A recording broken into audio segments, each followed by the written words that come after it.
tópico que eu coloquei chama A Filosofia e as Suas Partes. Eu vou dividir esse tópico em 2 aulas, eu vou dividir esse tópico em 2 lives.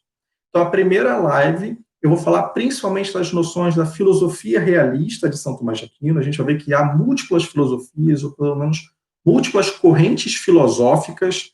É importante ter essa noção clara, né? Existe uma pluralidade maior na filosofia do que, por exemplo, em outras ciências, do ponto de vista mais empírico, a gente vai ver isso de modo mais detalhado. E, além disso, e na segunda parte, né, desse primeiro tópico, a gente vai falar um pouco das partes da filosofia.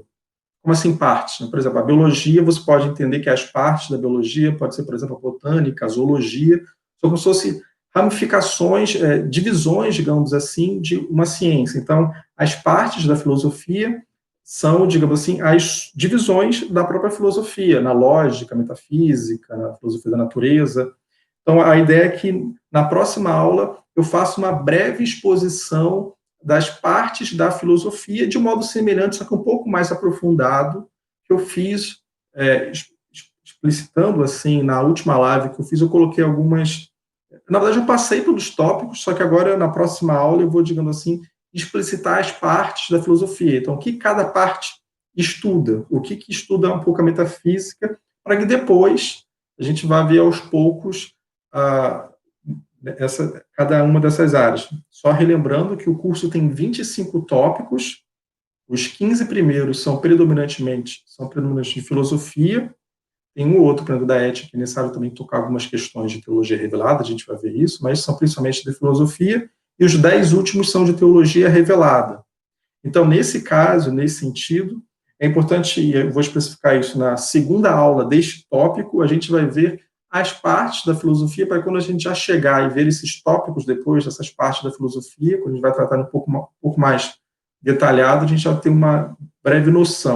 Primeiro, então vou pensar o seguinte, ao contrário das outras ciências, porque para São Tomás de Aquino a filosofia é um tipo de ciência, a gente vai desenvolver isso mais claramente, existe uma pluralidade, por exemplo, de motivações, de fins de cada corrente filosófica. Você não pode dizer, por exemplo, provavelmente que existe uma corrente para cada filósofo, seria até um pouco exagerado, porque eles concordam entre si. Mas existem algumas distinções que isso não ocorre com outras ciências. Por exemplo, imagina a medicina. A medicina, você pode ter, por exemplo, 2 ou 3 médicos, ou até 10 médicos, que eles discordam qual seria o melhor remédio para curar um paciente. Alguns dizem que seria A, B ou C, alguns dizem que poderia nem usar esse tipo de remédio, às vezes nem... Então, existe uma discordância com relação, por exemplo, à metodologia, ou uso, por exemplo, de determinado tipo de coisas. Mas, de um modo geral, a gente pode dizer que, com relação à motivação ou o fim da medicina, eles não discordam, porque todos eles querem curar o paciente daquela doença. Eles querem, por exemplo, tirar, vamos dizer assim, ele daquele estágio e produzir a saúde. É isso que os médicos buscam. Isso também é semelhante, por exemplo, com relação à engenharia. Você pode ter, por exemplo, engenheiros, eles podem discordar de qual o melhor material para ser usado, por exemplo, para construir um prédio, se é melhor ou maior resistência, se é melhor, por exemplo, colocar um nível maior ou menor de segurança. Pode haver esse tipo de discordância com relação, por exemplo, à metodologia, com relação ao material, como se usar. Então, eles podem discutir nesse nível, mas, basicamente, eles concordam, de modo geral, que o objetivo de um prédio estável é que ele mantenha uma fixidez, que ele não caia. Então, assim, isso, eu estou falando algumas coisas um pouco elementares, mas é só para deixar claro que, nas ciências, por exemplo, particulares, ainda que possa haver alguma divergência, pontualmente está com algumas questões das motivações, mas, de um modo geral, existe uma unidade da motivação ou do fim daquela ciência em relação aos seus cientistas. Podem ter pequenas divergências, mas, de modo geral, é uma unidade. O problema é que isso não ocorre na filosofia, que não vou falar sobre uma história da filosofia, vou até depois indicar alguns livros para isso, para quem quiser conhecer um pouco mais sobre a história da filosofia, mas na filosofia há múltiplas correntes filosóficas, e elas, com alguma frequência, elas discordam entre si.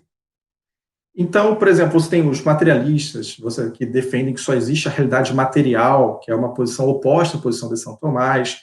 Tem os racionalistas, você tem os luministas, você tem, por exemplo, os revolucionários, você tem posições revolucionárias que têm uma posição mais marxista, você tem posições revolucionárias que têm uma visão mais racionalista e iluminista. A gente não vai entrar aqui nesses detalhes, né? E essas posições são opostas à visão de São Tomás, chama realismo tomista. Você tem, por exemplo, assim, eu sei que estou jogando algumas informações, vocês não precisam ter conhecimento sobre isso, só para você entender que há uma pluralidade de correntes filosóficas, como, por exemplo, a visão de São Tomás de Aquino. Para ele, a filosofia é uma espécie de serva da teologia, a gente vai ver isso aos poucos, né? E você tem também o existencialismo, que é uma espécie de uma busca por uma autentificação do próprio ser, da sua mostragem, digamos assim. Então, basicamente, é importante a gente ter claro o seguinte: existem múltiplas correntes filosóficas e elas têm uma oposição entre si.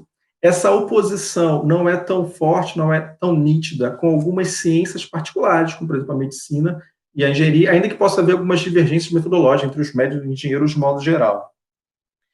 Mas o que eu gostaria de destacar aqui é que, sabendo que existem pelo menos múltiplas correntes filosóficas, múltiplas posições do ponto de vista da filosofia, é importante deixar claro também que a gente vai expor uma dessas correntes filosóficas e a gente vai, de alguma maneira, mostrar a sua conveniência, a sua razoabilidade, que é a corrente da filosofia, que a gente pode chamar assim, aristotélico-tomista.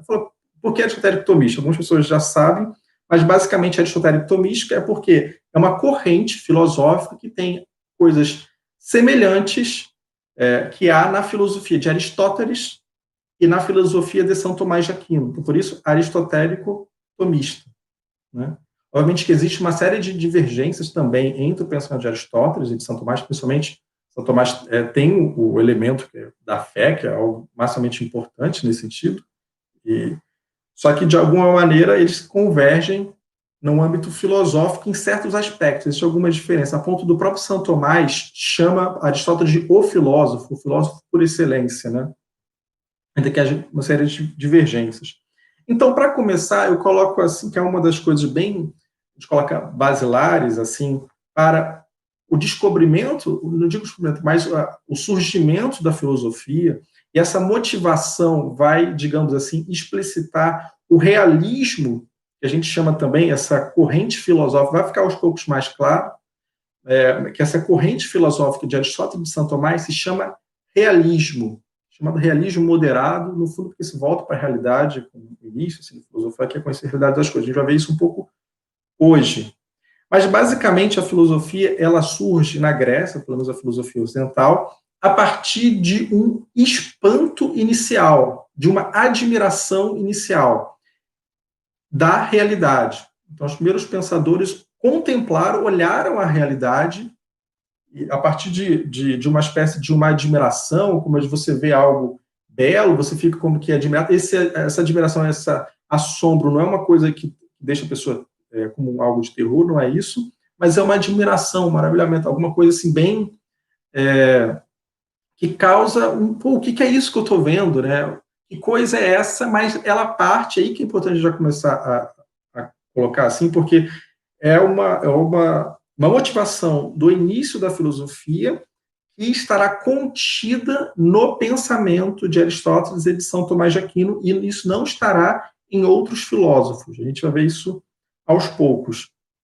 Então, a partir desse espanto das pessoas olhar a natureza, olhar a beleza do mundo, né, principalmente quando os gregos contemplavam, de um modo geral, a realidade das coisas, até pela noção intuitiva também, que a gente vai ver rapidamente aqui, depois vai ver um pouco mais na parte de metafísica, quando se considera o ser da realidade das coisas, o que é o ser, né?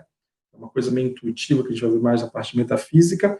Então, a partir dessa admiração de olhar as coisas, surge, digamos assim, esse espanto, e a partir daí, depois, gera o início da filosofia, vamos dizer assim, grega. Ainda que, obviamente, você pode admirar as coisas sem filosofar, claro, mas a filosofia grega inicialmente surgiu por esse espanto da realidade. Eu vou insistir nisso, porque quando eu digo que ela surgiu no espanto da realidade, ela não surgiu a partir de alguém que ficou trancado no quarto tentando pensar alguma coisa.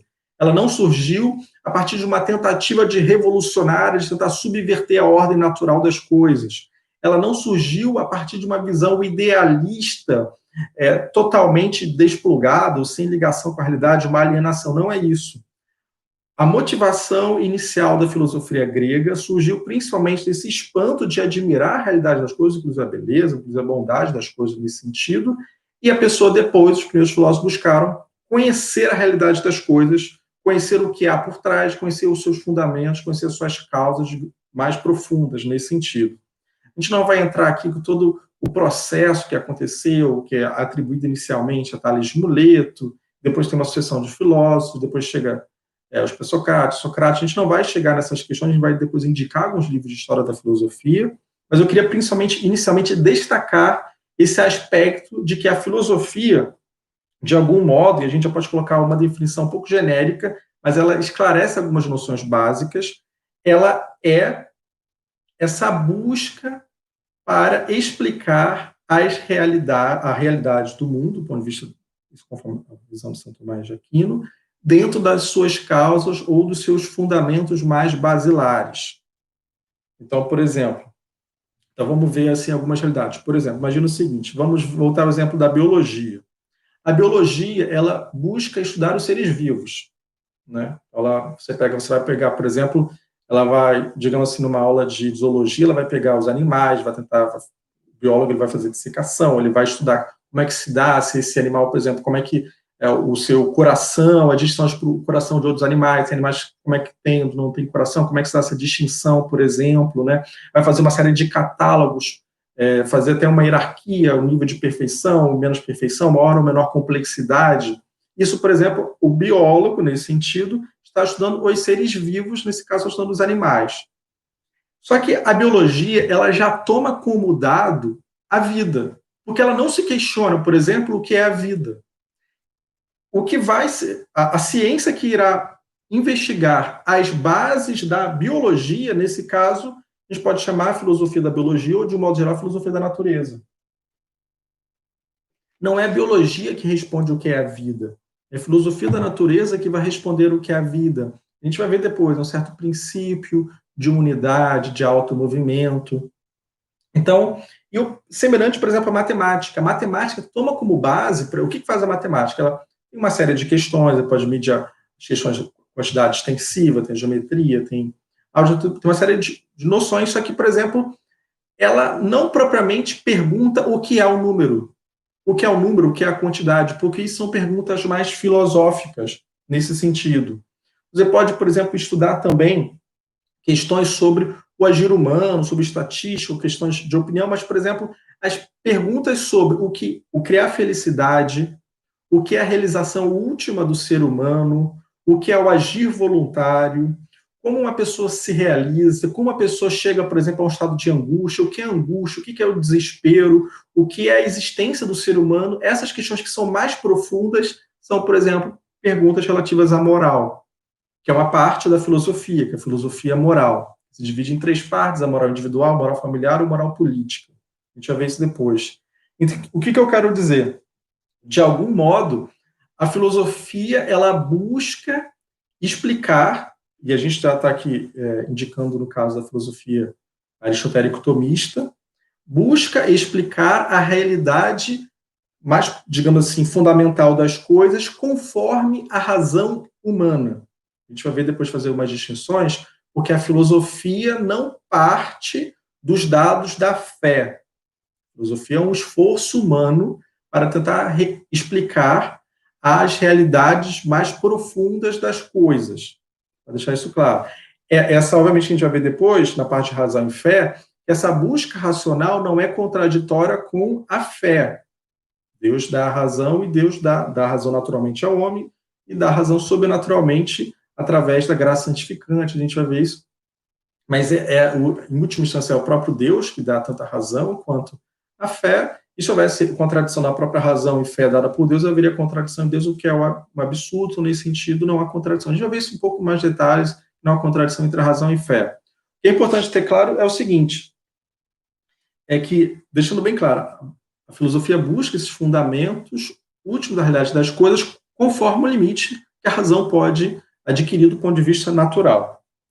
Só que, antes da gente e desenvolver essas noções que a gente vai ver aqui, o que eu coloquei são até 3 pontos do realismo de Aristóteles e de São Tomás.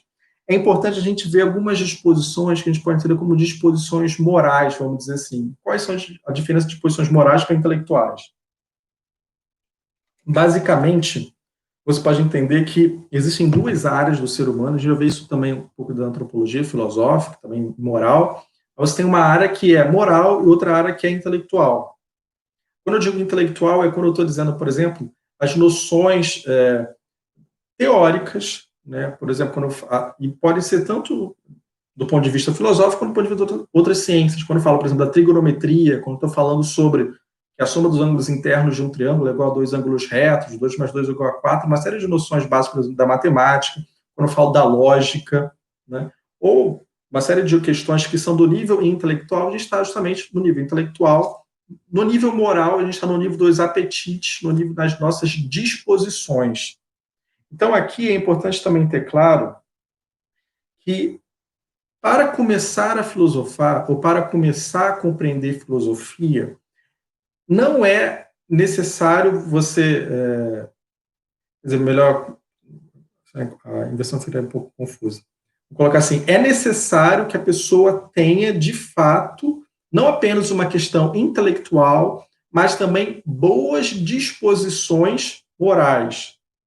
Porque o que pode acontecer, e que às vezes com alguma maior ou menor frequência, depende, que a pessoa pode, por exemplo, conhecer mais uma ciência e acabar tendo uma espécie de uma soberba e usar mal dessa ciência. Semelhante, por exemplo, como até a gente viu na live aqui, sobre a apresentação, né, do curso, a anterior aqui, quando, por exemplo, uma pessoa tem muito dinheiro e se torna avarenta e não gasta isso pelo bem dos outros, pelo bem comum, né? Então, isso também pode acontecer com relação ao filósofo. Então, quando a gente for mostrar noções da filosofia, também é sempre importante mostrar umas disposições da pessoa que está buscando a filosofia, porque a filosofia se dá nos seres humanos. Então, é importante a gente ter justamente essa disposição. Então, isso é importante até colocar a própria noção da origem do termo, da palavra filosofia. Provavelmente algumas pessoas já sabem, né? Mas nem todos sabem disso, é que antes, quem colocou esse termo filosofia foi um pensador, um matemático conhecido chamado Pitágoras. Porque antigamente, que é um matemático também, um filósofo, antigamente você atribuía a noção de sofia, em grego é sabedoria, você atribuía como sábios aqueles que conheciam as realidades das coisas, a realidade mais profunda das coisas. Só que Pitágoras, ele achou o seguinte, que a sabedoria é algo muito elevado, conhecer a realidade profunda das coisas, algo tão elevado que o sábio seria alguma coisa do divino. E ele coloca aqui numa discussão mais aberta, a noção divina, e que o ser humano não seria propriamente vamos dizer assim, o sábio por excelência. Mas assim seria uma coisa do divino. Porém, o ser humano que está buscando a sabedoria, ele não é o que tem a sabedoria, mas ele é aquele que ama a sabedoria. E daí que a noção de filo vem também comum com a questão de filia, que essa amizade ou essa afinidade, no sentido dessa busca, dessa inclinação para a sabedoria. Nesse sentido, o filósofo, ele propriamente, ele não é o sábio por excelência, né, porque a gente vai ver depois que a sabedoria por excelência convém a Deus, né, mas o ser humano, ele é aquele que ama, ele se inclina, ele está buscando a sabedoria. Então, o fato do ser humano estar buscando a sabedoria, o ser humano estar se inclinando à sabedoria, ele já tem, digamos assim, um passo que a gente pode dizer assim, um pé no chão para a realidade concreta do ser humano. E é isso que a gente precisa destacar, e essa intuição que alguns gregos tiveram, e é importante a gente desenvolver isso já no início da filosofia. O próprio Sócrates explicita isso, dizendo que o famoso tudo que sei é que nada sei. E, obviamente que a gente sabe que o Tudo que Sei, o que Nada Sei, um dos livros que a gente vai indicar 4 livros hoje. Eu não estou falando que a pessoa precisa ler, mas é um livro para quem quiser se aprofundar mais. A gente vai falar um pouco desses 4 livros. Um deles vai ser a Apologia de Sócrates, e é importante ter claro, de Platão, que é justamente isso, né? Obviamente que tudo que sei, que nada sei, em si mesmo é uma contradição, porque se tudo que você sabe é que você não sabe, alguma coisa você sabe, nem que seja essa frase. Então, isso, de algum modo, uma contradição, uma noção de ironia, que a gente não vai ver nesse detalhe, mas é importante dizer que a gente está muito mais próximo da ignorância do que do conhecimento absoluto. E aquela pessoa que sente orgulho, que sente que se envaidece, porque achar que conhece muita coisa, ela, na verdade, ela está, nesse sentido, além do problema explicitamente moral, da questão da soberba, da questão da vaidade, de querer, dessa presunção de achar que sabe muito, ela realmente também está fora da realidade, né? Porque nós muito mais estamos próximos de não saber nada do que saber uma coisa. Nós podemos e conseguimos conhecer alguma coisa, a gente até vai ver isso aqui, mas é importante ter claro que a gente está muito mais, digamos assim, próximo, ainda que a gente conheça alguma coisa. Tanto que o próprio Aristóteles de São Tomás defende que é uma posição famosa, assim, dentro da história da filosofia, que é que nem todos os autores concordam com isso, mas essa posição de Aristóteles de São Tomás, que do ponto de vista natural, nós nascemos com uma espécie de, eles usam uma figura que é chamada de tábula rasa, tábua rasa. Tábua rasa a gente pode chamar de um quadro negro sem nada escrito, né? Uma espécie de um quadro vazio, em que a gente não teria, na visão deles, nenhum conhecimento propriamente natural das coisas. A gente vai adquirindo esse conhecimento aos poucos. A gente vai atualizando essa brecha, digamos assim, aos poucos, né? E você tem também uma frase de São Tomás que fala o seguinte: nenhum filósofo conseguiu até hoje conhecer de modo perfeito a natureza de uma só mosca. Então, isso para dizer que se nenhum filósofo que de alguma maneira se dedica, né, a conhecer mais e ainda não conseguiu esgotar ou conhecer perfeitamente uma mosca, e está há muitos anos estudando isso, então existe, digamos assim, uma limitação do conhecimento. Não é que o conhecimento, não é que a pessoa não conheça, né, a realidade das coisas, mas a gente não vai esgotar a totalidade das coisas. Então isso faz com que a gente tenha que chegar a uma questão que é importante. Eu estou assim, enfatizando algumas noções, digamos assim, bem até um pouco psicológico, da percepção da pessoa, que eu acho importante que, justamente porque é importante ter isso claro, porque se você não tem essas disposições, até um pouco existenciais, das suas disposições morais, você pode, por exemplo, abraçar a filosofia e pode fazer ou ter pensamentos ruins, destrutivos, se você também não busca uma melhoria até, vamos dizer assim, moral nesse aspecto. A gente vai ver isso aos poucos, até quando a gente for ver a questão de moral. Mas o importante também é que a pessoa saiba lidar com as próprias limitações. A própria filosofia busca isso. Então, lidar, por exemplo, com a ignorância, com as nossas limitações, não quer dizer se estagnar na ignorância. Não é isso. Nós devemos superar e buscar o conhecimento. O próprio Aristóteles, ele fala, na primeira frase do livro da Metafísica de Aristóteles, ele diz que todo homem, no sentido de todas as pessoas, que a gente pode entender nesse sentido, desejam naturalmente o conhecimento. Existe uma inclinação do ser humano de buscar o conhecimento, que é uma coisa positiva. Só que como a gente começa, digamos assim, do zero, né, naturalmente, a gente tem que saber lidar com as nossas limitações, a gente tem que saber lidar que algumas coisas a gente, de fato, não conhece, vai ter uma dificuldade, a gente precisa ter um progresso para conhecer mais as coisas. Às vezes a gente tem que ter também uma espécie de uma paciência com o nosso próprio progresso nos estudos, nosso próprio progresso da vida intelectual e, no caso específico também, da vida do âmbito filosófico. Então é importante ter claro que a nossa limitação, a gente não deve se estagnar, ficar na ignorância, não é isso, mas reconhecer o nosso limite em determinadas coisas, que a gente tem que se aperfeiçoar cada vez mais, que existem certas disposições morais que devem ser, de alguma maneira, acompanhar também o reto estudo filosófico. Voltando também àquela questão, dando até para esclarecer, por que eu estou enfatizando isso? Eu sei que essa é uma frase que eu estou repetindo com alguma frequência aqui, mas eu acho que é importante deixar isso bem claro. Quando a gente está falando dos fundamentos de algo, quando a pessoa desvia de alguns fundamentos, bem no iniciozinho dá um problema, que é justamente isso. Se você for, por exemplo, isso exemplificando o erro, um pequeno erro no início, é grande no fim, de Aristóteles e São Tomás. Você vai, por exemplo, do Rio de Janeiro para Portugal, se você desvia, por exemplo, poucos graus no início da rota, né, e você não conserta essa rota, por exemplo, você pode acabar em outro local, que não o local que você não era Portugal, por exemplo.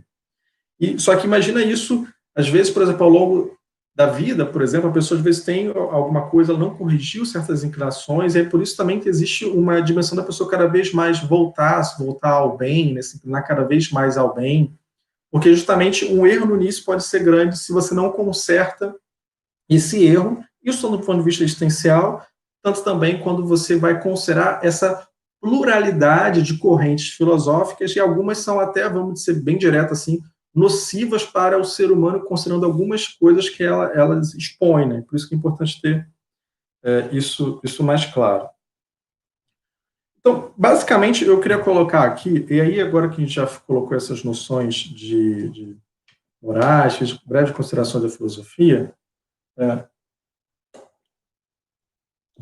eu queria colocar aqui que eu considero 3 pontos que algumas pessoas vão dizer que são bem básicos, assim, mas isso não é tão comum para as outras correntes filosóficas. Então, assim, existem várias correntes filosóficas, mas esses 3 pontos, digamos assim, são essenciais para o pensamento aristotélico tomista, vamos dizer assim, dentro dessa corrente filosófica, que essa é a corrente que a gente vai seguir dentro desses 15 dias, que é a corrente que, na nossa concepção, já que é um curso também para explicar a posição de São Tomás de Aquino, além de explicar a posição de São Tomás de Aquino, a ideia é também mostrar alguma razoabilidade, porque essa posição, digamos assim, tem o seu interesse, e qual o valor também que ela agrega. E, basicamente, eu queria colocar aqui, são 3 pontos bem básicos, deixando bem claro que algumas pessoas, mas isso é básico, isso é tranquilo e tal, mas isso é muito importante porque há divergência no âmbito filosófico. E eu vou explicar cada um desses pontos e a base desse método que a gente chama do realismo, de voltar para a realidade, pensamento de São Tomás de Aquino e de Aristóteles. Eu digo os dois porque nesse aspecto eles têm bastante convergência. Né? Então, o primeiro ponto que acho importante a gente colocar. Depois eu vou abrir para as perguntas, pode ser, eu acho que talvez algumas pessoas já. Até alguém já fez uma pergunta, eu acho que eu só vou tentar assim, inclinar mais, né, algumas questões até para ter mais informações para vocês, né, e depois acho que eu abro para perguntas, tudo bem? Acho que é uma questão de... Tá? Acho que fica assim.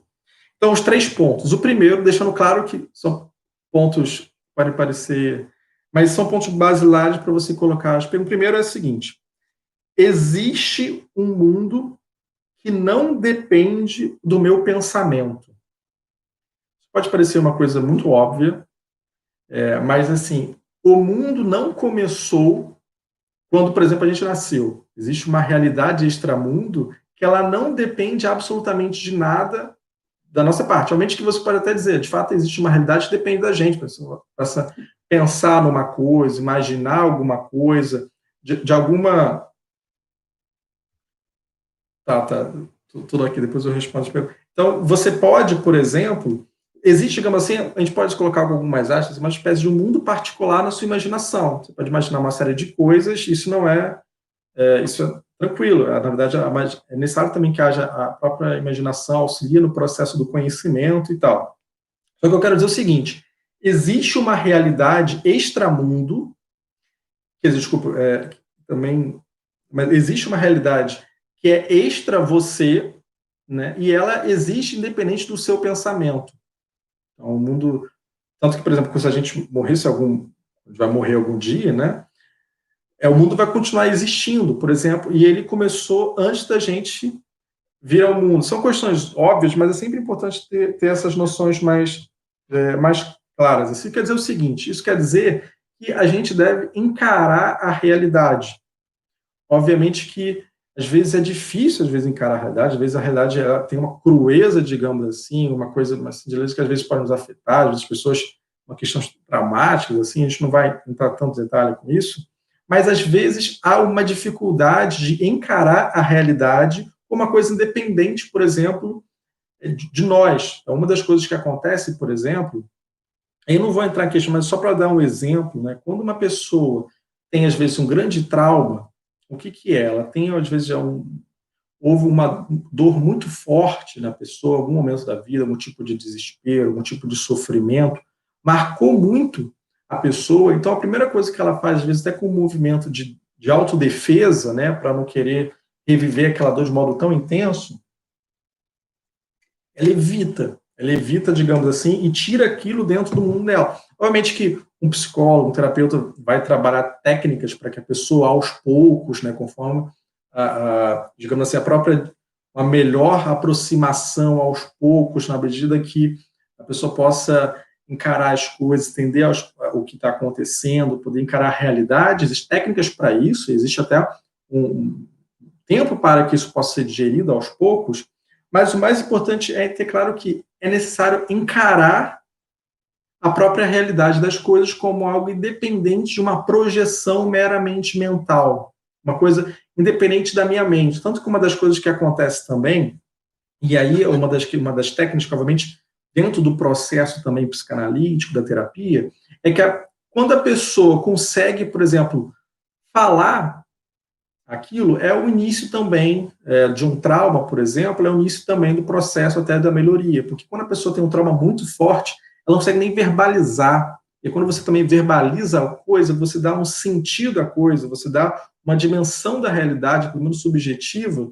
Quando a pessoa está num trauma tão grande, ela quer se afastar daquilo como se fosse um problema, ela não quer nem dar um significado para a coisa. Então, é importante ter claro que, inicialmente, tem uma coisa óbvia também para ter comparações, por exemplo, é importante ter claro que a gente não vive. Eu sei porque existem alguns pensamentos que podem defender esse tipo de coisa, um tipo de loucura nesse sentido. A gente não vive numa Matrix, tem um plug aqui, nossas costas, uma outra realidade, ou show de Truman, né? Ou, por exemplo, e aí por quê? Porque tem algumas noções, alguns tipos até de loucura, e nesse sentido a gente coloca que a loucura como uma fuga da realidade, e aqui a gente está com uma posição bem realista, do realismo aristotélico tomista, para deixar isso bem claro. Porque, por exemplo, o louco, e aí é uma versão da concepção, por exemplo, de Chesterton, que é o autor do século XX, ele fala o seguinte: o louco, ele perdeu tudo menos a razão, no seguinte sentido, que o louco, às vezes, ele pode achar, o que eu vivo é um sonho, literalmente, ele acha que tudo é uma emanação, por exemplo, da mente dele. E se alguém fala, não, cara, você não vive no sonho, olha só, sei lá, você sente dor, você tem uma coisa, existem coisas que não somente emanações de você e tal. O louco, ele pode, dentro da sua loucura, justificar todas as relações causais para que aquilo faça um sentido apenas para ele, ainda que não seja real. Ele vai dizer, ó, você que está me dizendo isso, na verdade, você faz parte de um plano do sonho para que eu, de alguma maneira, não ache que isso seja um sonho, por exemplo. Ou a pessoa que acha que, por exemplo, que é a terceira ou vigésima reencarnação, ainda que na visão de São Tomás, né, a reencarnação é falsa, né, uma definição da ressurreição, mas um louco poderia falsamente defender que é a terceira reencarnação de Napoleão, por exemplo, e ele começa a ver o mundo e justificar do ponto de vista racional uma série de coisas para justificar essa premissa que ele aderiu inicialmente. Então, ele aceita uma noção pontual que está distante da realidade das coisas, como se as coisas emanassem da sua mente, uma variação de loucura, né? A pessoa está num sonho, ou que a pessoa, por exemplo, está com uma questão da Matrix, tem um plug, existe um show, como o show de Truman, do filme do Jim Carrey, né, que ele está vivendo, ele é o personagem principal, tudo tem câmeras para esse tipo de coisa. Então, a partir disso, ele cria um mundo particular para justificar algumas coisas. Isso é para deixar claro que, quando se diz que existe um mundo que não depende do meu pensamento, é para deixar claro que essas noções, e aqui eu estou exemplificando, essas noções de níveis de loucura, são bem problemáticas, até do ponto de vista psicológico, uma série de coisas. Daí essa noção de voltar à realidade, voltar ao ser das coisas, ou pelo menos ir diretamente das coisas. Né? Voltar parece que você perdeu, mas sempre, de alguma maneira, ir diretamente à realidade objetiva das coisas, que ela está independente do nosso pensamento. Outra coisa também, aí então esse é o primeiro ponto. Primeiro ponto, eu vou colocar isso quando eu colocar o PDF, eu vou colocar esses 3 pontos para deixar claro, mas só para. Então, existe um mundo que não depende do meu pensamento. O segundo ponto do realismo de São Tomás é que é possível conhecer o mundo. Quer dizer, é uma posição que não é cética. Quer dizer, é possível você conhecer a realidade das coisas, sem falar que, por exemplo, frases que são absolutamente opostas, no sentido de que tudo é falso, elas são necessariamente também contraditórias. Se tudo é falso, a própria frase também é falsa, tudo é relativo, né? Então, essas noções que o ceticismo radical, ele simplesmente ele é autocontraditório. Para São Tomás de Aquino, é possível conhecer a realidade das coisas. Então, você tem, por exemplo, demonstrações, né? Você tem, às vezes, isso é mais fácil, por exemplo, um nível, por exemplo, matemático. Você pode provar pela trigonometria, o exemplo que eu até já dei, essa proposição, que a soma dos ângulos internos de um triângulo é igual a dois ângulos retos, 2 mais 2 é igual a 4. Certas noções básicas que são um exemplo particular que é suficiente para você dizer, olha, é possível conhecer alguma coisa, é possível conhecer a realidade das coisas. Por exemplo, e existe, por exemplo, até questões contingentes e particulares. Então, vamos dizer o seguinte, digamos que você agora, assim, nesse momento, você está, não sei, na sua casa ou na casa de alguém, então a parte, digamos assim, está, digamos assim, no seu quarto, nesse momento, ou na sua sala, digamos assim. Aí você pode afirmar, olha, neste momento, digamos que você está vendo sozinho ou com mais uma pessoa, mas digamos que você esteja vendo hipoteticamente sozinho essa aula agora, né? Aí você pode dizer, olha, nesta sala ou neste cômodo onde você está, há uma pessoa humana vendo esse curso da aprendizagem mista. Aí você, de alguma maneira, o que você faz, até para conferir, a gente vai ver isso depois no terceiro ponto. Você confere, de fato, tem uma pessoa aqui vendo isso? Então, é uma frase, uma questão verdadeira. A gente vai ver isso também, então, o segundo é que é possível conhecer o mundo. Tem também uma frase famosa de Protágoras, nessa parte, para deixar isso claro, que diz o seguinte, que o homem é a medida de todas as coisas. Essa é uma frase um pouco, a gente vai ver depois um pouco isso na questão da teoria do conhecimento, mas é importante ter claro que quando Protágoras, que não é Pitágoras, é outra pessoa, Protágoras, quando ele diz que o homem é a medida de todas as coisas, isso é um problema, porque ele diz que isso é contraditório, Tomás refuta essa noção, que ele diz que é a noção um pouco da verdade relativa, o que é verdadeiro para um é para o outro também, e a vida segue, mesmo que sejam coisas contraditórias. Né? Então, se duas pessoas falam que 2 mais 2, um fala que 2 mais 2 é igual a 5, outro fala que 2 mais 2 é igual a 4, todo mundo segue. Então, como se a verdade fosse um mero parecer para Protágoras, nesse sentido, né? O que é uma contradição também, quer dizer, existe um critério, a gente vai ver já no terceiro ponto, que o critério é a própria estrutura da realidade. Então, primeiro, existe uma realidade dependente do nosso pensamento. Segundo, é possível conhecer o mundo. E o terceiro ponto é que a verdade é uma adequação entre a mente e o mundo. Talvez essa parte eu vou deixar, vou esclarecer isso, talvez no início possa ser uma dificuldade. Que é semelhante àquele exemplo. O que quer dizer o seguinte? A verdade, para São Tomás e para Aristóteles, ela propriamente, ela está na mente das pessoas. Então, primeiramente, a verdade é algo mental, vamos dizer assim, e secundariamente, a verdade está nas coisas. Então, por exemplo, se você está, digamos que você está em algum canto do São Paulo, do Rio de Janeiro, de São Paulo, e você olha assim, nessa cidade, no bairro onde você está, e alguém fala, está chovendo. Agora, neste momento, nesse bar, nesse momento agora, está chovendo. Foi uma afirmação. Aí você fala, tá, é verdade ou é falso a frase está chovendo, o juízo está chovendo? Aí você simplesmente olha, né, vê assim a janela, para fora da janela, se você estiver no apartamento, por exemplo, está chovendo ou não está? Você fala, está chovendo, então é a frase verdadeira. E ele delimita, né, vamos ser bem direto, nesse local, nesse horário, nessa moda, você vê, tá ou não está chovendo? Então, é uma frase que, nesse sentido, ela é verificável. Então, você pode, digamos assim, classificar ela como verdadeira ou falsa. Por quê? Porque o critério da verdade das coisas é a realidade. Então, você precisa voltar ou olhar para a realidade para conferir se a coisa é verdadeira. E aí, já explicitando aquela questão que a gente colocou, a noção do realismo filosófico da história de São Tomás. É sempre necessário você voltar para a realidade, para o ser das coisas, para conferir se a coisa é verdadeira ou não. Como exemplo que eu tinha falado, simples, da pessoa que contou o número de pessoas dentro do aposento onde você está agora, dentro da sua casa. Você vê como é que você vai saber. Conta, dá uma olhada nas pessoas, vê os locais e tal, quantas pessoas, colocar pessoas humanas, assim, tem aqui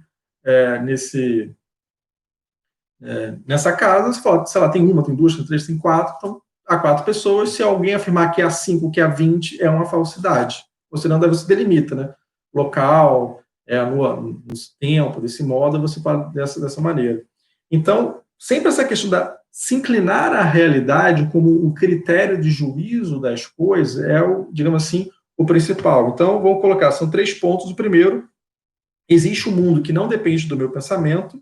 Segundo, é possível conhecer o mundo. Terceiro, a verdade é uma adequação entre a mente e o mundo. A gente vai ver isso aos poucos, assim, do ponto de vista mais detalhado, quando a gente for ver outras ciências, né, outras partes da filosofia, quando for na teoria do conhecimento, a gente vai ver isso, como se dá essa questão também do conhecimento, mas eu diria que essas noções são as mais básicas, assim, para compreender o pensamento de São Tomás de Aristóteles.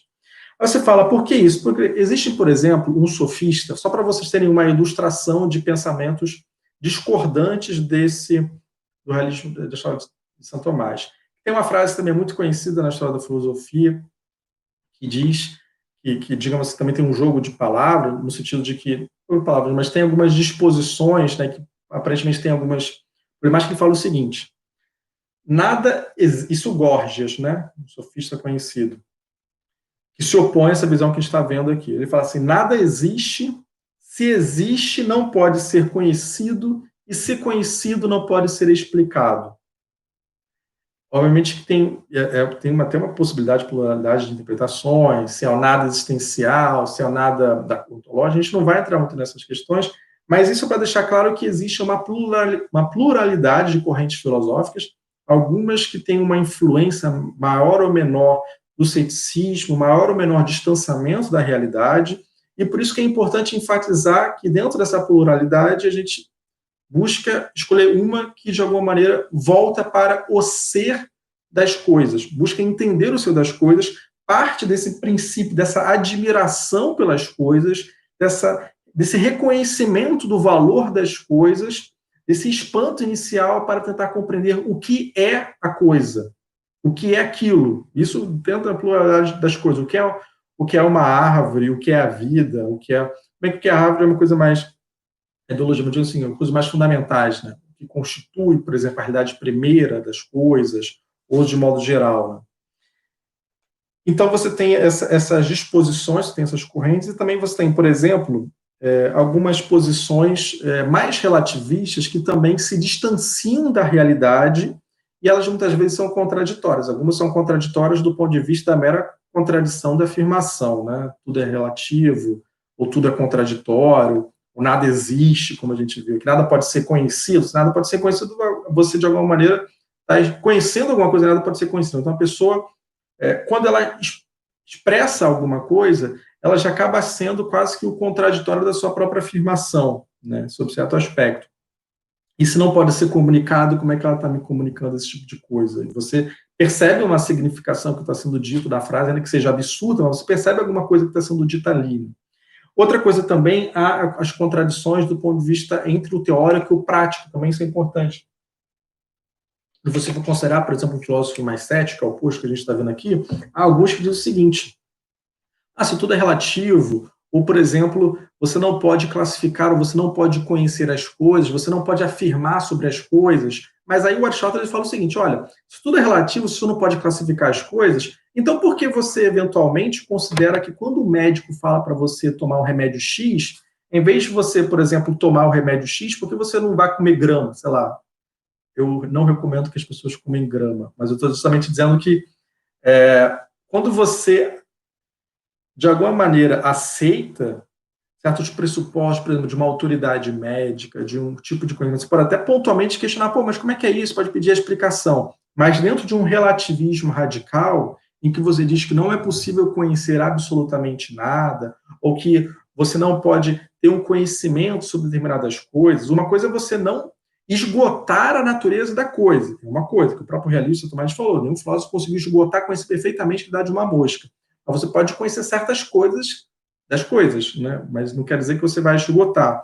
Então, existe essa contradição, como Aristóteles aponta, que se um médico diz para você tomar um remédio, e você reconhece ele uma autoridade, um relativista, por que toma esse remédio e não faz outra coisa, por exemplo? Porque ele vive nessa linearidade da vida dele, né? Ele aceita uma série de pressupostos. É o caso, por exemplo, o cara, digamos assim, o cara vive, por exemplo, uma vida relativista, ele tem um pensamento relativista. né? Não, na verdade, essas coisas... Mas se o chefe dele, ou se alguém chega, e quando for, por exemplo, se o cara tem um emprego, e se o cara, sei lá, recebia X reais, o cara recebe 1/10 daquilo, e já que as coisas são relativas, porque ele tem que receber a mesma coisa naquele momento, né? Qual é o padrão dele que faz com que ele receba continuamente, né? Então, existe uma espécie de uma contradição do ponto de vista prático e pensamento em algumas posições que são relativistas, mas na prática o cara nem consegue vivenciar essas disposições porque são contraditórias, como que na prática, na vida, né? O cara é o cara que é relativista até o meio-dia, porque não meio-dia, mas determinado tempo, né? Meio-dia foi uma figura, depois ele muda, né? Por que eu estou dizendo isso? Repara que a aula de hoje ela é mais uma aula para colocar os parâmetros iniciais da filosofia de Aristóteles de São Tomás de Aquino, e nesse sentido a gente vai ver na próxima aula já algumas características mais pontuais do que estuda as partes da filosofia. Eu gostaria também de colocar também duas correntes filosóficas que se opõem, que são correntes modernas que se opõem à posição de Santo Tomás, aristotélico tomista, com relação a essa motivação inicial do conhecimento. Então, eu quero deixar bem claro, eu estou às vezes enfatizando isso, como se fosse um parafuso, né? Tentando, aos poucos, indo voltando para deixar claro e se aprofundar um pouco mais, é que é realmente importante deixar claro que é pelo despertar do encanto da realidade que se começa a filosofia de Aristóteles e de São Tomás de Aquino. Então, a realidade dá esse primeiro passo, digamos assim, é pelo encanto, obviamente que existe um eu que se encanta pela realidade, mas o início do filosofar é esse espanto, essa admiração pela realidade. Ao contrário, por exemplo, da visão de Descartes. René Descartes, já na modernidade, ele já defende digamos assim, um início metodológico diferente dos gregos. Porque ele fala o seguinte, basicamente nas meditações, que ele tem uma série de dúvidas, ou ele reconhece que algumas das suas posições do passado foram falsas, a gente também pode ter algumas posições que a gente pode renovar, ou ver que tem alguma coisa falsa, ele fala o seguinte, mas eu reconheci coisas falsas. Então, em vez de eu ficar investigando tudo que eu pensei, vai ser uma coisa tipo, infinitamente, vai demorar muito tempo, eu vou fazer o seguinte, eu vou meio que deixar tudo de lado e vou começar do zero. Ele se tranca no quarto e começa a filosofia dele.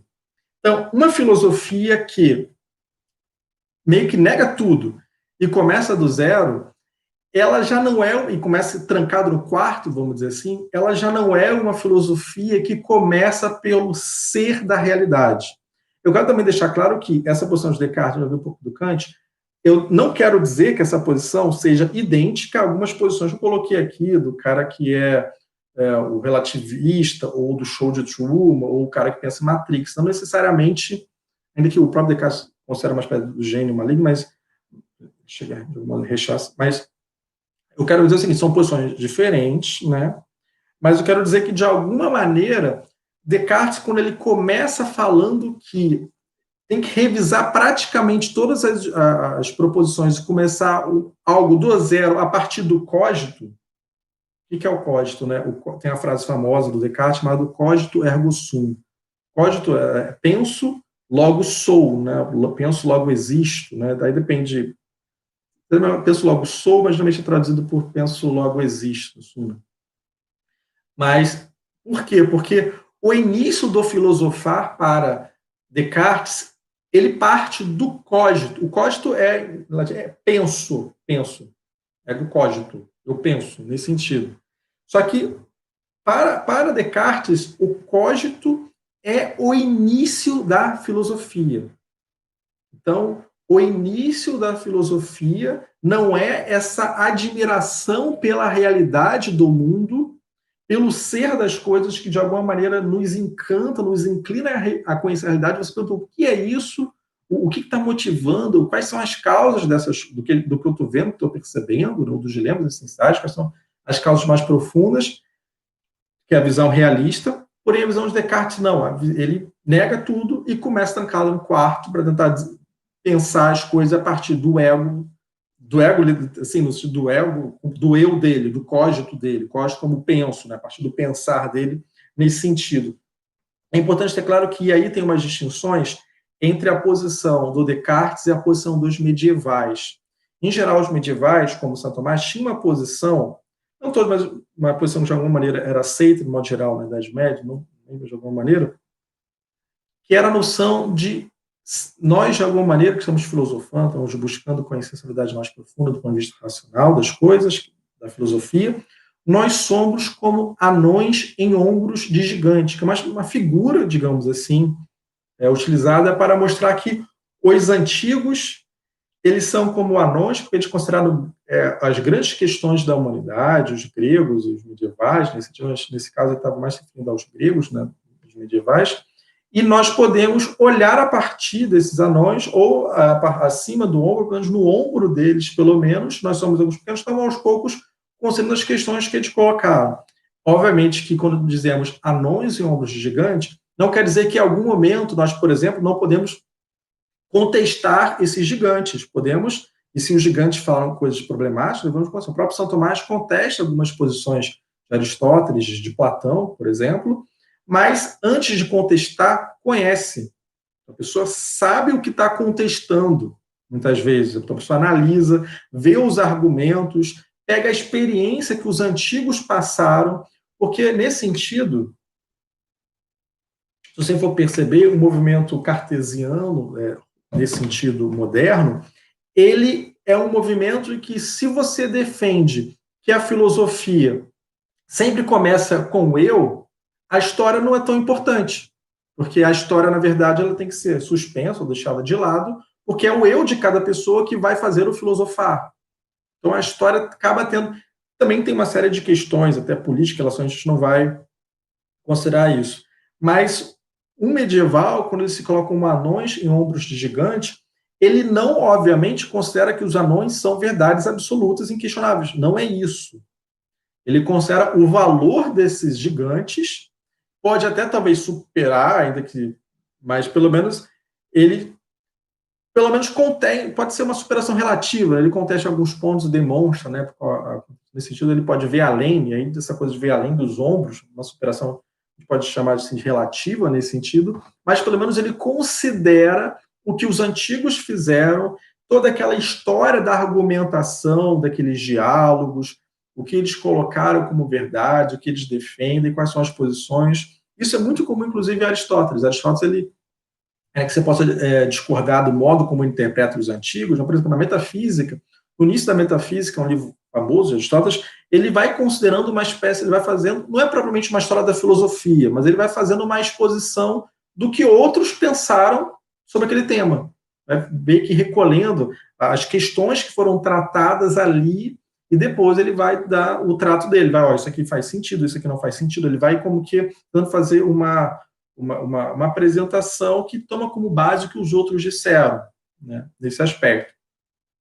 Então, por isso que é importante ter claro. Então, a posição do código cartesiano, que se tranca do quarto para fazer filosofia, e que não parte da realidade, ela é oposta à visão, por exemplo, do medieval, dos anões e ombros gigantes, deixando claro que podemos contestar os gigantes nesse sentido, mas também existe um valor desses grandes clássicos do que foi desenvolvido, que foi trabalhado nesse aspecto.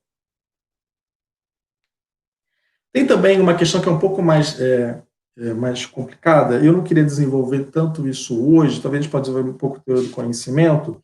Por exemplo, tem um autor que tem uma profunda dificuldade, ele é um autor difícil até de entender, não recomendaria uma leitura inicial dele, e ele é bem oposto, esse autor se opõe bastante ao realismo de São Tomás, que é o Kant. Aqui eu só queria destacar esse princípio kantiano em oposição à busca da realidade do ser das coisas. Porque enquanto para São Tomás e para Aristóteles, principalmente para São Tomás, o que nós devemos buscar é conhecer o ser das coisas, conhecer a realidade das coisas, o que as coisas são. A gente até vai ver um pouco o que a noção de ser, rapidamente, depois a gente vai desenvolver mais a questão da introdução à metafísica. Para Kant, a pergunta inicial não é motivada pelo espanto da realidade que nos inclina a falar o que é isso que eu estou vendo, quais são as coisas, qual é o fundamento disso. Mas para Kant, e aí já é esse giro que se diz, né, você já não começa pelo ser das coisas, mas você começa como início do filosofar para o que eu posso conhecer das coisas. Então, de alguma maneira, o Kant ele pega uma série de contestação, né, das questões modernas, em relação a Descartes, mas ele pega esse espírito filosófico da modernidade, cartesiano, com as distinções, né, obviamente bem distinta a posição dos dois, em alguns aspectos, mas essa posição de é o eu que acaba sendo uma espécie da medida inicial do filosofar. Então a pergunta já não é mais o que é o ser das coisas, o que é aquilo que eu estou vendo, qual é o ser, o que está por trás daquilo, mas a pergunta se volta para o que está na minha mente. Isso é importante ter no sentido do qual é o limite do que eu posso pensar. Repare que o próprio São Tomás existe uma espécie de um código, existe um penso em São Tomás também. Só que a questão é que o início do conhecer se volta a partir da realidade. Tanto que o próprio Aristóteles e São Tomás tem uma frase que diz que nada está no intelecto sem ter antes partido, sem ter passado pelos sentidos, nesse sentido. Isso do ponto de vista natural, vamos dizer assim. É necessário que haja essa experiência, primeiro contato com a realidade. E que, de alguma maneira, o próprio São Tomás ele pode até considerar o que é o limite que a gente pode conhecer sobre certas noções, mas não é o início do filosofar, que isso é importante ter claro. E também, eu também quero enfatizar isso, uma questão de sutileza. A minha ideia é dizer que não, eu não estou comparando a posição de Descartes, nem a posição de Kant, com os exemplos que eu dei mais extremos de um relativismo. Eu não estou comparando isso. São posições diferentes. Eu quero dizer que todas essas posições, no nível maior ou menor, né? Porque eu também não quero fazer uma caricatura deles, porque não estou dizendo que eles são isso, para deixar também claro, né? Coisas distintas.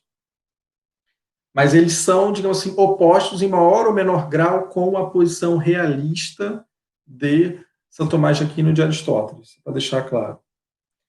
Já deu 1 hora de live, eu não quero estender muito, mas eu queria pelo menos concluir algumas posições aqui, e depois eu abro para perguntas, tá bom? Eu acho que é mais tranquilo. Tá. Então, basicamente, a questão é a seguinte, é que o modo como você inicia a sua filosofia, o modo como você inicia o filosofar, de alguma maneira, também já determina os caminhos que você vai seguir ao longo da filosofia. Assim como eu falei também sobre a questão do erro no início, ele é um pequeno erro no início é grande no fim, passagem de Aristóteles, Santo Tomás cita, é importante achar que o início do filosofar, para onde você vai no seu nessa percepção inicial, vai determinar também os rumos da sua filosofia. Então, o que eu posso dizer é que, sim, cada pessoa escolhe aquilo que é mais interessante, né, vamos dizer assim, o que ela acha melhor, mas, obviamente, que o critério tem que ser sempre, digamos assim, a verdade, aquilo que é bom, né? E a pessoa pode fazer escolhas erradas, também é importante. Quer dizer, cada pessoa pode escolher no sentido de, igual São Paulo fala, tudo posso, mas nem tudo me convém. A pessoa pode escolher, na mera possibilidade, mas a pessoa também pode escolher errado. Existem muitos caminhos problemáticos e destrutivos de várias correntes filosóficas, em última instância, porque elas não começaram bem.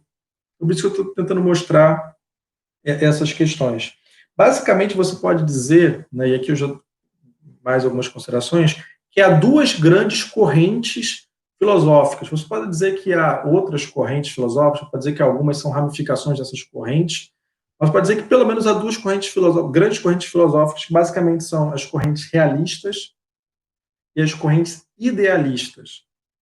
A corrente realista, e aí a gente vai tentar já unificar um pouco o que a gente falou, basicamente ela reconhece o ser das coisas, a gente vai ver rapidamente o que é a noção intuitiva do ser das coisas, o realismo, ele reconhece o ser da realidade das coisas, além da minha mente, que essas coisas independem da minha mente, como a gente viu na posição de São Tomás, e que é possível conhecer essas coisas, que é possível se inclinar essas coisas, enquanto as posições idealistas colocam principalmente que a mente, a nossa mente, o nosso código, tem uma prioridade sobre as coisas.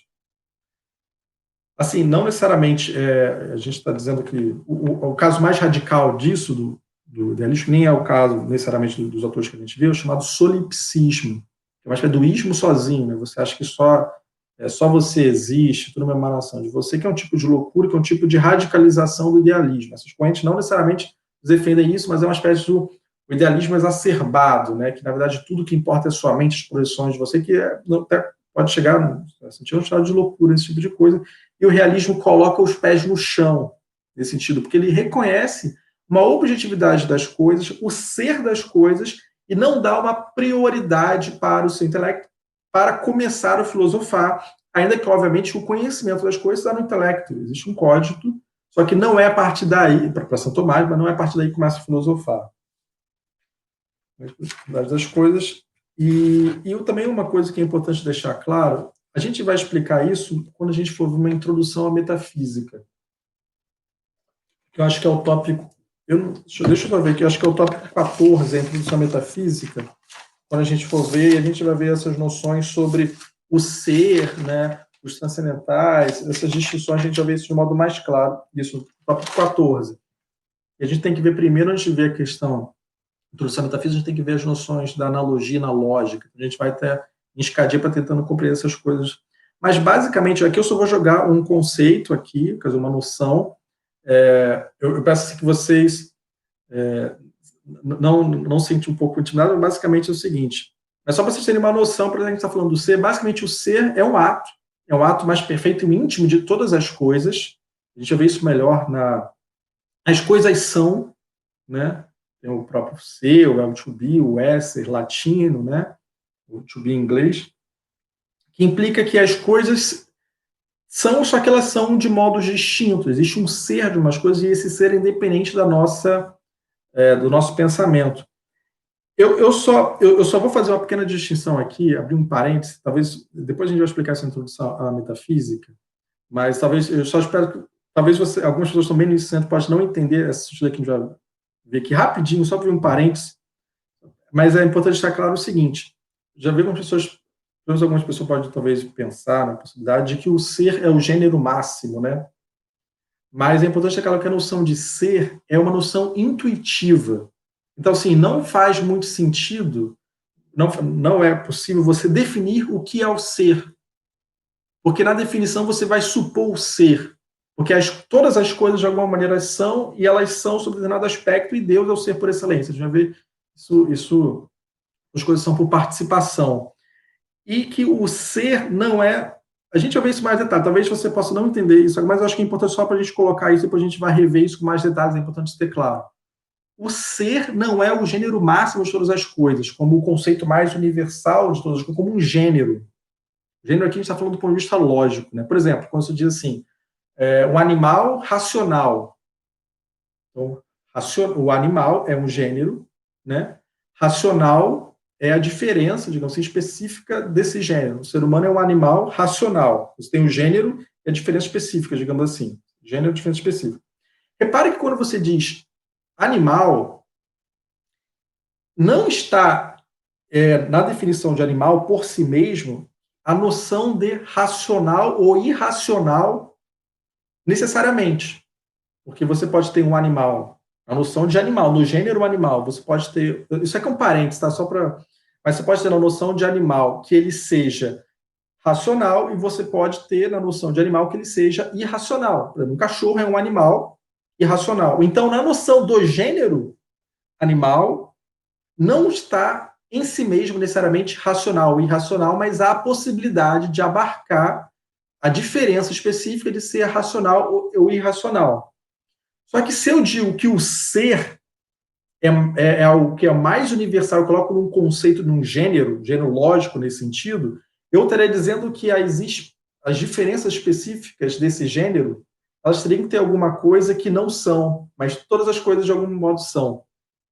Eu sei que isso é uma questão um pouco mais abstrata, a gente vai ver isso melhor, se você teve uma dificuldade de entender isso, a gente vai ver isso um pouco mais detalhado, mas a questão é deixar claro que o ser é algo conhecido intuitivamente e não por um conceito lógico. Até porque o próprio Aristóteles fala o seguinte, olha, Se nós fôssemos até o ser das coisas, no sentido, é necessário que não haja uma regressão infinita dos conceitos.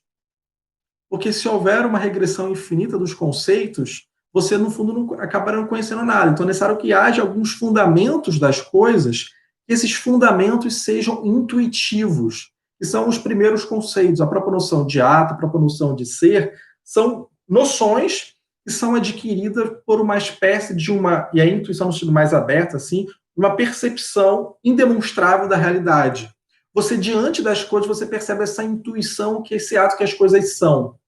Você pode, de alguma maneira, fazer uma comparação, entender como essas coisas são, de que maneira, fazer uma comparação entre as coisas, tentar ter como que certas sutilezas para ir aos poucos se aprofundando nessa intuição do ser, mas a partir da noção, por exemplo, de ser e de ato, que a gente vai ver depois da metafísica, a gente vai aos poucos se aprofundando sobre certas noções, porque é impossível regredir ao infinito, tanto do ponto de vista das causas, quando a gente vai ver sobre mas a gente vai ver acho que no tópico 15 sobre as 5 provas de São Tomás de Aquino para demonstrar que Deus é, né? A gente vai ver que é impossível regredir infinitamente na causalidade das coisas, que se você tem um movimento agora, você não pode regredir indefinidamente sem chegar numa causa primeira, de modo semelhante, só que isso do ponto de vista metafísico, mas do ponto de vista lógico.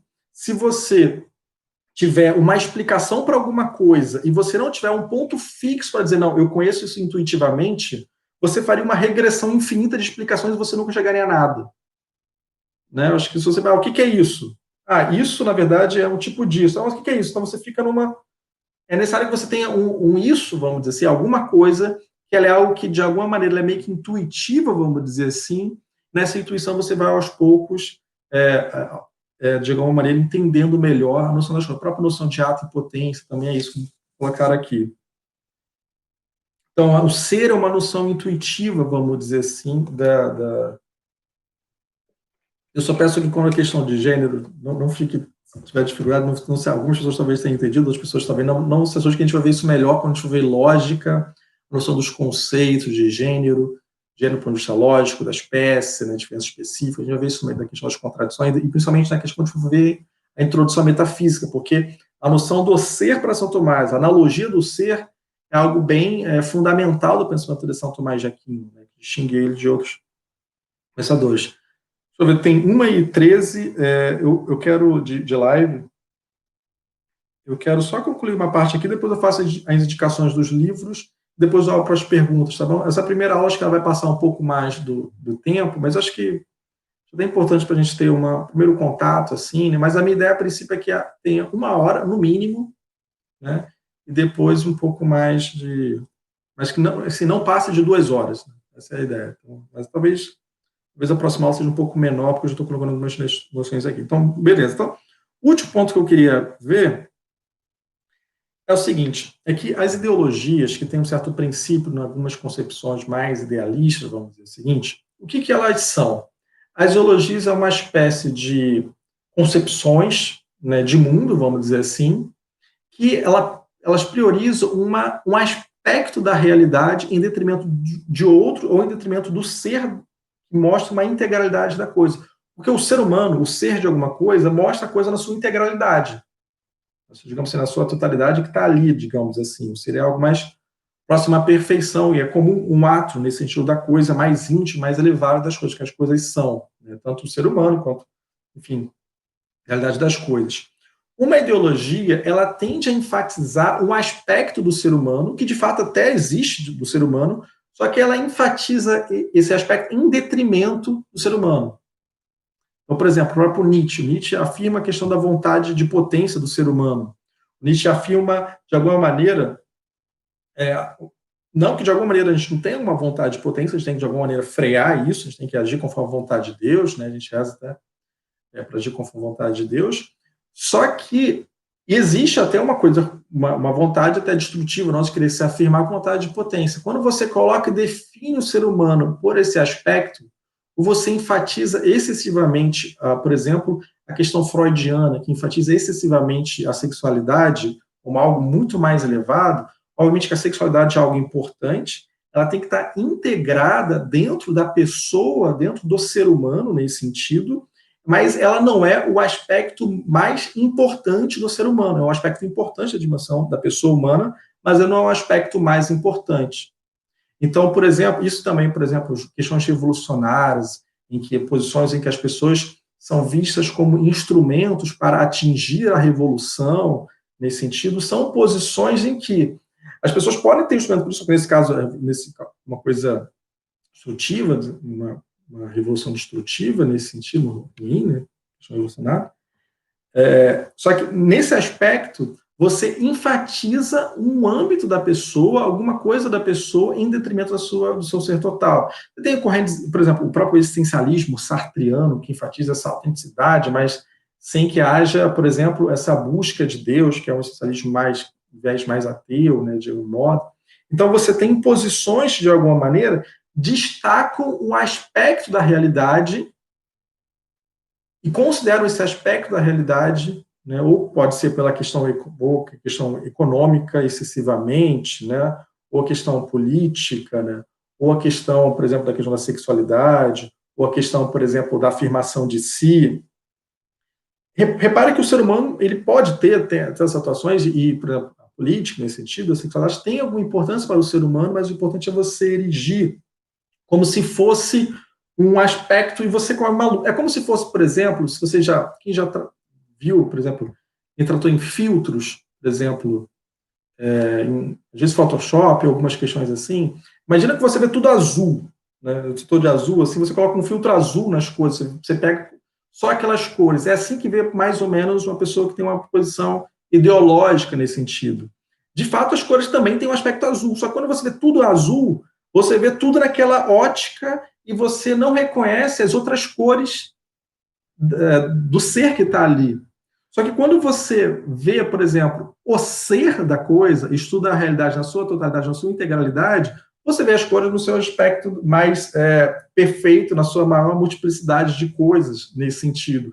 Considera que o azul também, tem o azul que mostra, né, digamos assim, de uma corrente filosófica, teria um filtro azul, mas você também vê as outras cores. Só que quando você vê o azul diluído em outras cores, você vê, talvez o azul ele tenha a sua importância, digamos assim, mas ele, talvez tem outras cores que são mais predominantes, mais importantes para conhecer a realidade das coisas. Então é importante ter, claro que a ideologia é uma espécie de um filtro distorcido da realidade. Acho que isso é importante ter. E às vezes, digamos assim, encanta, né, falsamente encanta, né, porque de fato, alguma coisa a realidade tem sobre aquilo. Ela tem, até porque o peso, digamos assim, de uma ideologia é justamente porque ela enfatiza uma parte da realidade. E a realidade tem algo que, de alguma maneira, encanta nessa questão inicial. Só que ela enfatiza excessivamente uma parte da realidade em detrimento das outras partes, né?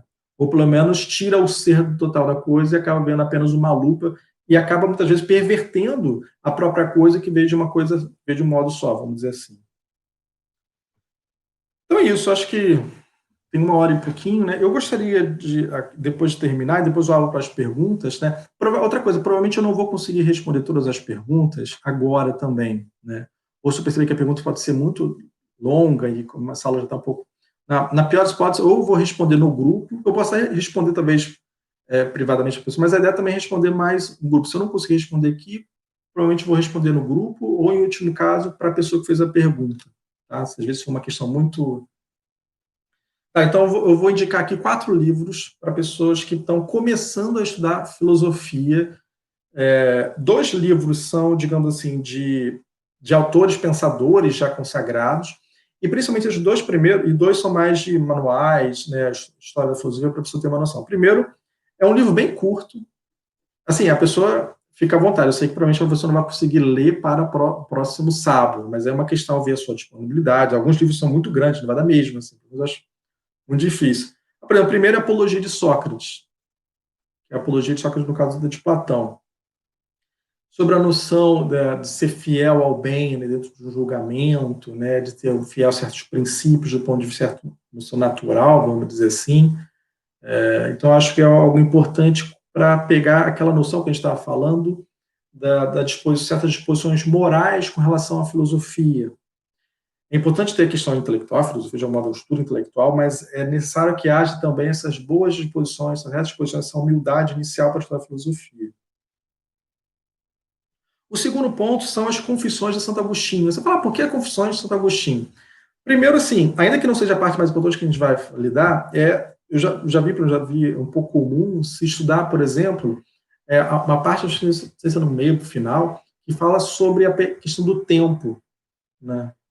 Sobre em Santo Agostinho, a questão da memória, o tempo é uma parte que, de algum modo, é usada até em questões de graduação em filosofia, ou estudos que usaram isso em filosofia, mas não é nem essa parte que eu colocaria principal. Mas a questão das confissões, ainda que seja uma autobiografia de um santo, né? Mas aqui não apenas essa questão, não tem apenas a questão filosófica, mas tem essa questão existencial, que para a gente aqui acaba sendo algo moral importante. Então, ele vai falando, né?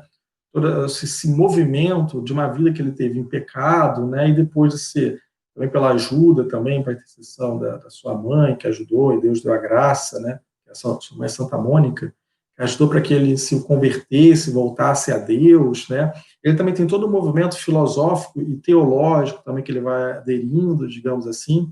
Eu acho que vale muito a pena, assim, e assim, não são livros, no meu entender, são tão por exemplo, os Confissões, pessoalmente, acho que eu li, foi um dos primeiros livros que eu li de filosofia, que eu tinha uns 14 anos, mais ou menos, os primeiros livros que eu li de filosofia é um livro que, provavelmente com 14 anos eu não peguei uma série de coisas, uma coisa que eu peguei que tem uma certa complexidade, mas é um livro, assim, que, por ele ser a autobiografia, né, de Santo Agostinho, ele também tem uma questão espiritual muito forte, vale a pena. Ele é maior do que a apologia de Sócrates é relativamente pequena, assim, não é exatamente, mas não é muito grande. A Confissões é um pouco maior, médio, assim. Bom, então, primeiro, a Apologia de Sócrates e Confissões, acho que são livros importantes para a pessoa já começar a ver. Aí, esse aqui são dois livros que aí já são livros grandes, são livros manuais, muitas vezes são usados para consulta. Assim, então, por exemplo, um que é um livro que é interessante, tem as suas limitações, ninguém está dizendo que é um livro perfeito e tal, mas o que é o terceiro livro que eu vou indicar é o Curso de Filosofia do Régis de Olivet. Eu vou colocar depois um PDF exatamente com esses nomes, depois eu posso até enviar aqui, eu posso colocar no grupo, se vocês me perguntarem. Curso de Filosofia Régis de Olivet, já é uma visão mais tomista, com uma relação, eu não falo mais tomista, assim, a gente vai de alguma maneira, a gente não vai seguir literalmente a posição da visão do Régis de Olivet, mas pelo menos a gente pode ter algumas noções, e para quem quer ter algo um pouco mais fundamentado, é um livro, não sei se é muito, acho que é um pouco grande, não sei, mas ele tem bem esquematizado algumas posições, parte da filosofia, então é uma coisa que, de alguma maneira, deixando claro que a gente não vai seguir propriamente, né, o livro, até porque tem suas limitações também, mas acho que ele tem as suas vantagens, assim, pelo menos para quem está iniciando.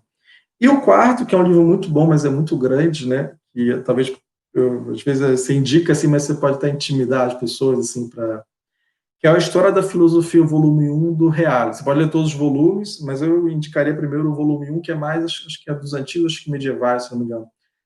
Esse é um livro maior, né? Esse é um livro, porque assim, obviamente, que a gente não passou, por exemplo, a gente não falou da transição da mitologia para a filosofia, a gente não falou todo esse processo do sofismo, tem um mundo de coisas, e como eu falei, o curso aqui é para iniciantes, né?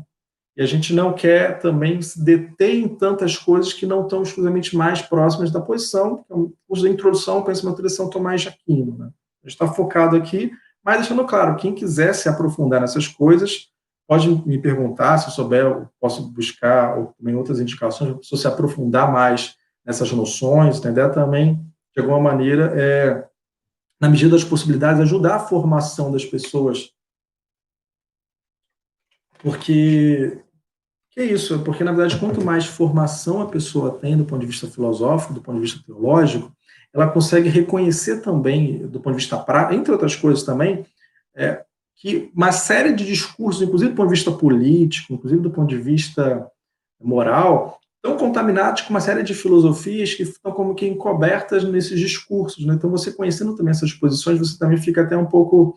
Você consegue ver o que está por trás daquilo, digamos assim, você consegue até pensar, refletir melhor, considerar as coisas de modo geral.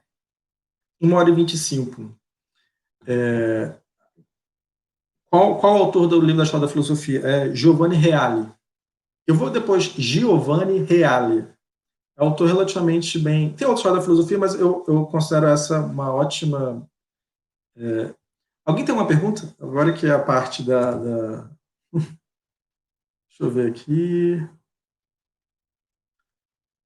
Metafísica, um meta... metafísica geralmente é considerado... Há algumas classificações que dizem o livro da metafísica de Aristóteles é simplesmente porque quando forem catalogar o livro da metafísica, existem duas explicações, pelo menos, né? Aristóteles é um livro chamado Metafísica.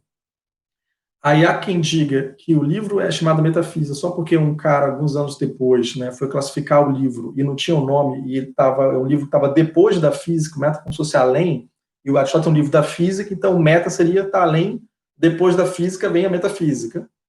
É uma possibilidade, né, do ponto de vista, ou simplesmente porque o metafísica está mais no sentido de que é uma fundamentação além das coisas meramente físicas, né? Que no fundo acaba sendo, né, que a metafísica de Aristóteles busca estudar o ente enquanto ente. Para não assustar ninguém, a gente vai ver isso melhor na introdução. Basicamente, o ente é o que tem que ser, né? Como o que é, né? O que caminha, o caminhante é o que caminha, né? O cantor canta, quer dizer, o caminhante é aquele que caminha, o ente, digamos, é aquele que tem que ser, aquele que é. Então, todas as coisas são então, o ente, digamos assim, e a gente vai ver isso, eu não quero complicar muitas coisas aqui, como todas as coisas são, o que é comum a todas as coisas, pelo menos do ponto de vista da participam do ser, é que elas são, e enquanto elas são ente. Alguém tem alguma pergunta? Agostinho versus Tomás. Assim, eu particularmente, aí, eu não queria estender muito aqui a live, mas isso é assim, tem Agostinho X Tomás, né? Eu não acho que, como posso dizer, existem distinções literárias entre Agostinho e São Tomás de Aquino. São Tomás é mais esquematizado, uma série de coisas. Eu, particularmente, por exemplo, eu li o Tratado da Graça de Santo Agostinho e eu, para ser sincero, assim, eu compreendi melhor o Tratado da Graça de Santo Agostinho quando eu li depois o Tratado da Graça de São Tomás. Assim, na minha visão, tudo bem que eu estudo São Tomás, para já é uma pessoa meio superfaz, mas acho que eu também li os dois, digamos assim. Mas, na minha visão, São Tomás ele explica melhor, de modo mais detalhado, as coisas, ainda que, porém, Agostinho ele tem uma retórica, do ponto de vista do modo como ele se expõe, mais literária, então, nesse sentido, até mais atrativo nessa questão, né? Então, mais a atração que ele tem é digamos assim, pelo esplendor da organização da verdade, né? Do modo como ele coloca, né? Bem didático, ele analisa esse tipo de coisa. Agostinho ele tem uma questão que é mais pelo modo como ele se expressa, né, de modo geral, né, mais um estilo diferente, né. Ele também era conhecia bem retórica. A própria proposta também é diferente de São Tomás em alguns aspectos, né. Até tem diálogos de Santo Agostinho também. Então é isso. Alguém tem alguma pergunta? Senão eu concluo. Já deu de fato 1h30, né? Senão, assim, se ninguém tiver pergunta, simplesmente eu só vou fazer o gancho para a próxima aula e concluo a live. Se alguém tiver alguma pergunta, alguma coisa sobre filosofia, porque o que a gente está...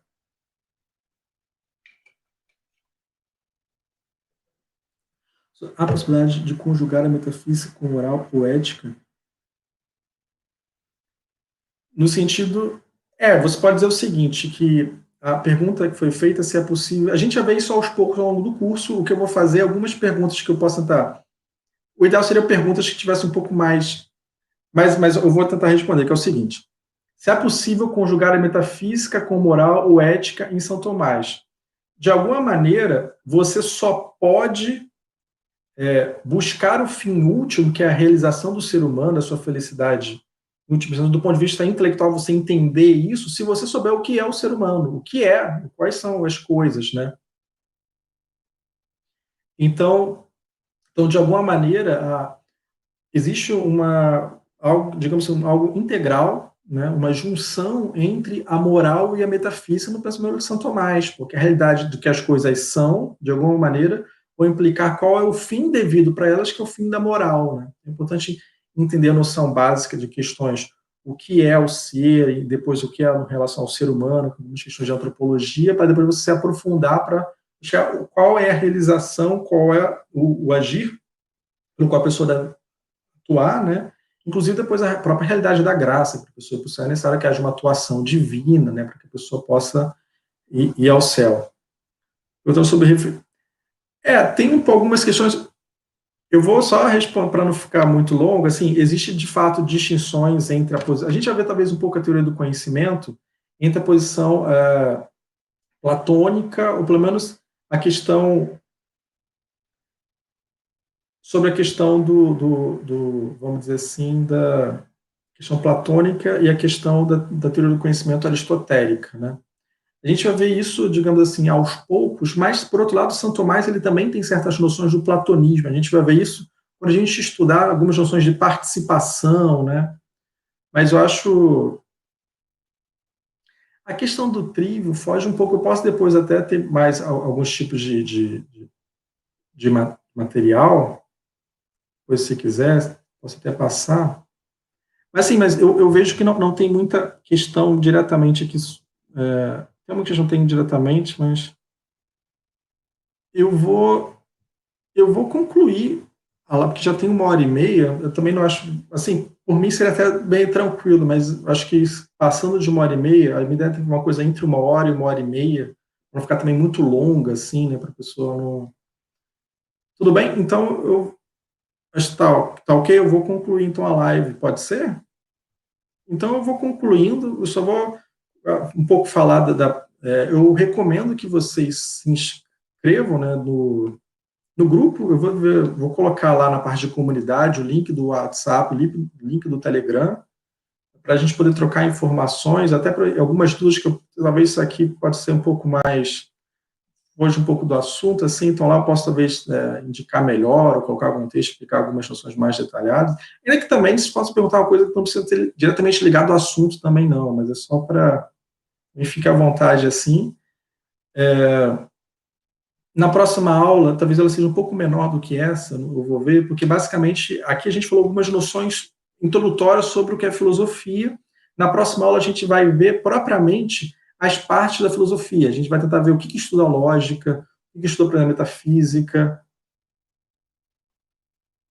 Isso, a realidade é esse espanto da realidade, né? Isso que é importante, né? E essa realidade, a realidade é o ponto de partida, digamos assim, do nosso estudo, né?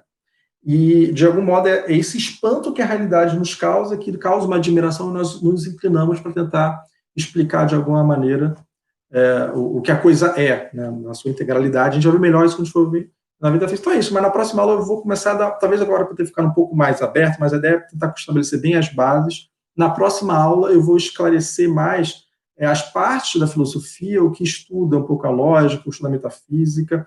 Eu falei brevemente isso na live que a gente teve, na última live aqui no canal, de apresentação do curso. Agora eu vou falar um pouco mais detido, esclarecer alguns pontos, né? Essas diversas posições sobre a ética, o estudo da ética, o estudo da política. Vou fazer também, que acaba sendo quase que uma apresentação, só que mais detalhada, da parte de filosofia, ou pelo menos da parte que trata principalmente de filosofia. Eu vou fazer algumas distinções com relação à ética lá, porque a felicidade do último ser humano é o céu, que depende da graça divina. Mas a ideia eu vou esclarecendo isso na próxima aula com essas partes. Tá? Então é isso. Então eu vou concluir aqui. Se vocês também tiverem mais algumas perguntas, vocês podem colocar no próprio grupo, né? Pode falar no grupo e tal, que é tranquilo. E até a próxima aula eu vou depois enviar para vocês um PDF, um resumo, uma página e meia daquilo que a gente falou hoje aqui, tá bom? Inclusive com as indicações bibliográficas dos 4 livros, tá? Então é isso. Então, até mais, até a próxima aula, e a gente também pode se falar pelo... e também, se vocês quiserem, daqui a pouco vai sair às 6 horas aí do Brasil, né, um vídeo no canal Aknat, se vocês quiserem ver, tá bom?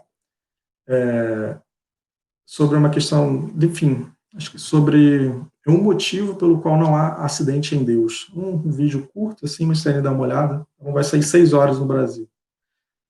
Até mais, abraço aí, até mais, então.